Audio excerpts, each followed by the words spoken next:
the time. So we're going to start with how the relationship grows. So it basically starts as a transaction. So maybe you've worked on a project together, maybe you want to start building that relationship, maybe you realize you work together and you really enjoy working together, so you want to continue that. But at the beginning, you are a vendor. You're just somebody else on the team. So you have to really kind of nurture that, see where it goes, see where it takes you, and then you can start building the relationship. As the relationship goes on, then you can become an advisor. And then hopefully you will end as a strategic partner. So starting with the relationship, you've already done something to start growing the relationship. And so I always recommend with connecting on a personal level. So what do they like to do? What are some details about their families? What are some things that you have in common? What are some interests that you both enjoy? Just get to know them as a person. So yes, they are a client. They're somebody that you want to work with, but it's also somebody that you might enjoy hanging out with. Another thing you can do is send them birthday cards. If you have a CRM system, you could start keeping track of that. And definitely send them notes on their company anniversary dates. So, and that's pretty easy with LinkedIn these days. So I feel like every morning I wake up and there are, this person has been with this firm for 8 years, for 6 years, for 4 years, for 32 years. At the very least, make sure to respond in the LinkedIn and write a nice note. Just don't hit the congrats button. And if you want to step it up a notch, which I recommend to everyone, write a quick note. I mean, it only has to be a couple sentences long and drop it in the mail. Another thing you can do is share educational information with them. So maybe there is some sort of technical question that they're asking. You can help answer that. Or maybe they, what do we do? And you need to show them 2 or 3 different options. Maybe this is the best, but it's really expensive. Maybe this one will do it. It's a little less expensive. Kind of go through those different options with them. Is there an opportunity for you to write an article about an issue that they're having? And this isn't to say that you guys suddenly need to go back to college and learn how to, write a novel or something like that. But if there is a topic, maybe you can work with your marketing team and come up with maybe it's a short blog post. Start with something small, just addressing what our client needs are. Did we see anything on LinkedIn that would be worth sharing to them? We're always kind of scrolling through and you're seeing things. Next time, maybe make a note and kind of file that away. Like, well, you know what? This article would be really great for XYZ. And then just send it over in an email. Just staying top of mind, keeping a touch point. So these are some starting points. After that, you're going to make connections. So is there an event that they should attend or someone they should meet at an organization they belong to? Can you help make those introductions? Whenever you can make a connection, that is always really big. So a warm introduction any day is better than a cold call. So if you can help do that, you're already getting brownie points from them. Quarterly reminder to connect. So I set quarterly reminders in my Outlook because as we know, time flies and all of a sudden it's like, oh my gosh, it's been 6 months, it's been a year since I've connected with this person. So make sure you're setting those quarterly reminders and follow up. It doesn't have to be a face-to-face meeting. It doesn't have to be a lunch meeting every time. It can be just a quick email just to ping them. It can be a phone call. It can be a text message. Just make sure that you are staying top of mind with them. Is there an organization that both of you could be involved in? Do you live in the same neighborhood? Can you both be on the HOA board? Is there something that you're both interested in that you could get them involved in? Maybe you're already involved and you want them to join a committee or something like that. But are there groups where you can get more face time with them and it benefits both of you? Kind of put on with that. Get involved in their industry and attend events. So we obviously are an engineering firm, but I go to a lot of AIA events because architects are our clients. I love all of the AIA events and getting to know people and helping and sponsoring and things like that, and I enjoy it. So kind of think about like, where does it make sense for you to get involved in your client's industry? And all of this information should be saved in your CRM for future reference. So anytime you are meeting with clients, this should be recorded. And the big reason for that is if you have 100 people in your office, or if you have 10 people in your office, you want to be able to, before a lunch meeting, hop in and say, okay, am I the only person that has met with them over the last year? Or have we found out that there's 3 or 4 people making connections with this one particular client, which is wonderful. But you just want to go in there and know what you're getting into. You want to make sure, did they just have lunch with one of our people last week, or has it been 6 months? So the CRM system, make sure to follow a process and follow through with it and keep all of your data.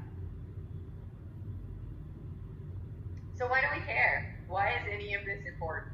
You know, so many times it's like, oh, this is just about work. It's just dollars.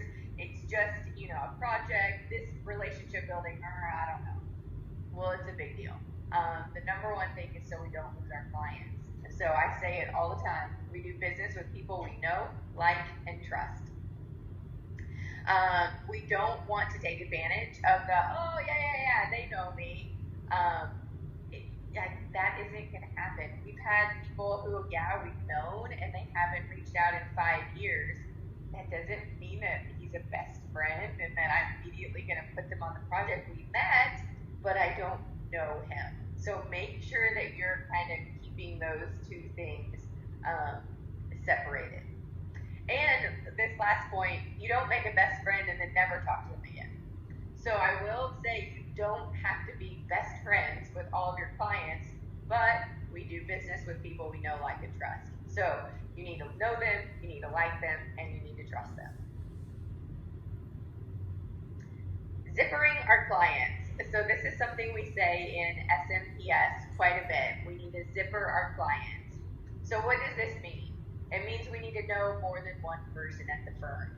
So if your contact leaves, what happens? Will the person that takes over know you?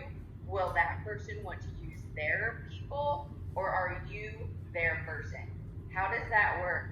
So if you know one person and this is your contact, make sure you know who's above and below them, just like a zipper. So make sure that you're knowing multiple people at the firm. Also know the different studio heads and the person above and below that contact. So at a lot of firms, they are really divided between market sectors. So just because you know this guy over here, there could be 7 or 8 other people and the zippers above and below who you also need to get to know at the firm. And don't forget, I mean, we're talking everybody.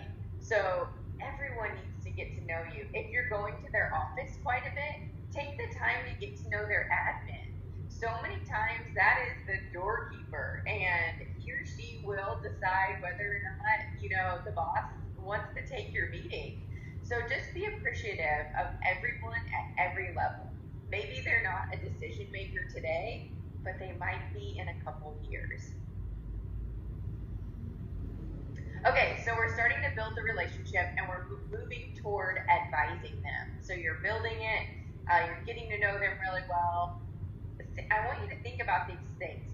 What does the customer experience look like? What does it look like? What do we provide them? And it's during the entire process. So from the first email to lunch meetings to finishing the project, you know, make sure that this is a good experience from start to finish. And this also is going to lead into, you know, billing and invoicing and all that. So make sure that you're all on the same page and giving the client a good experience. Okay, so touch points of working with clients.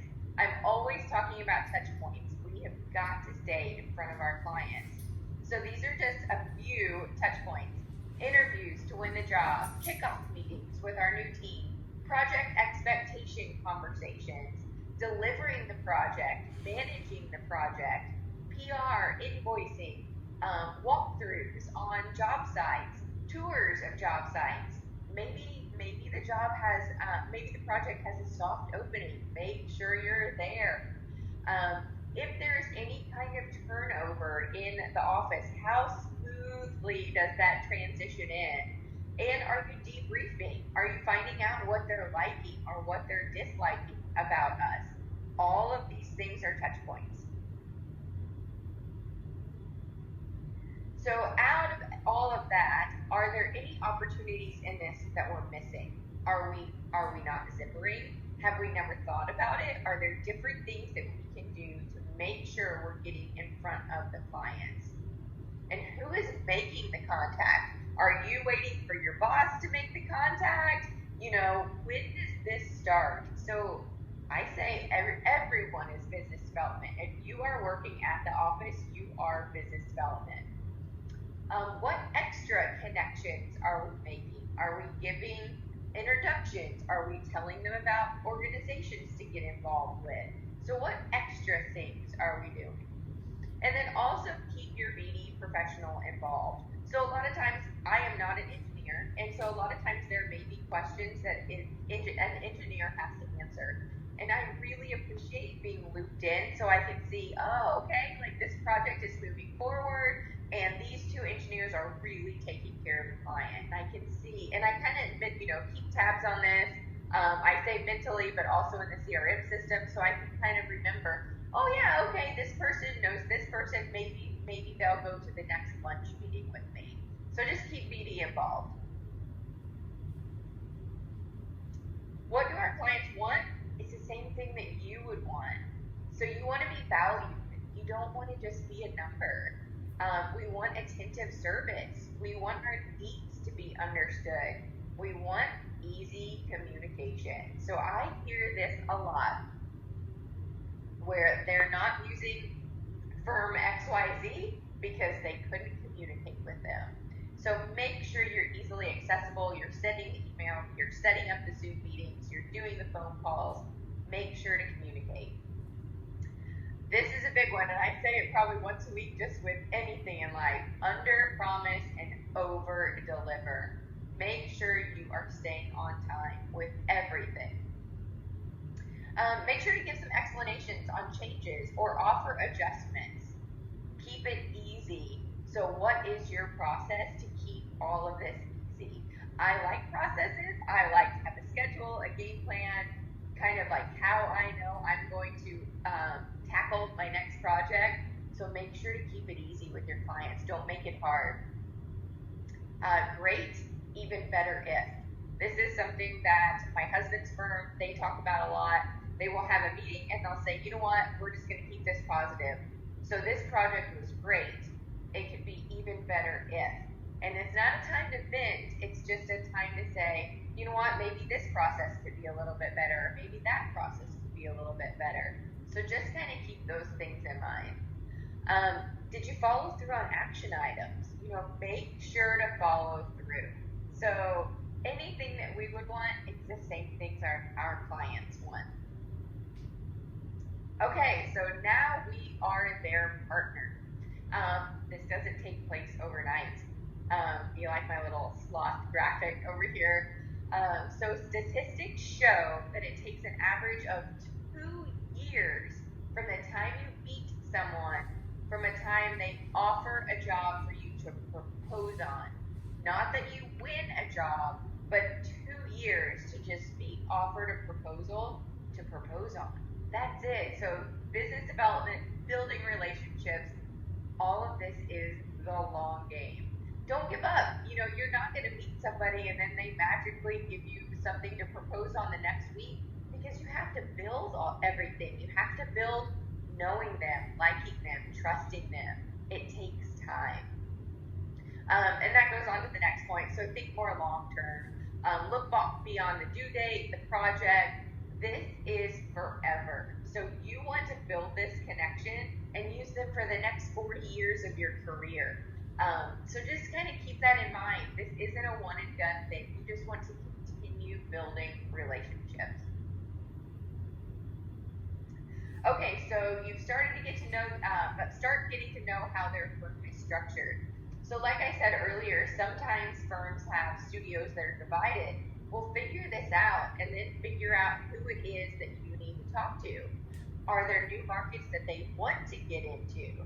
Are there markets that they're leaving? As you're building relationships and you're talking with these people, you're going to find out, oh, okay, well, so they're backing out of this one, but they really want to ramp up. They just did some strategic hiring. They're really going to go into this market. So just take the time, build a relationship, get to know these things.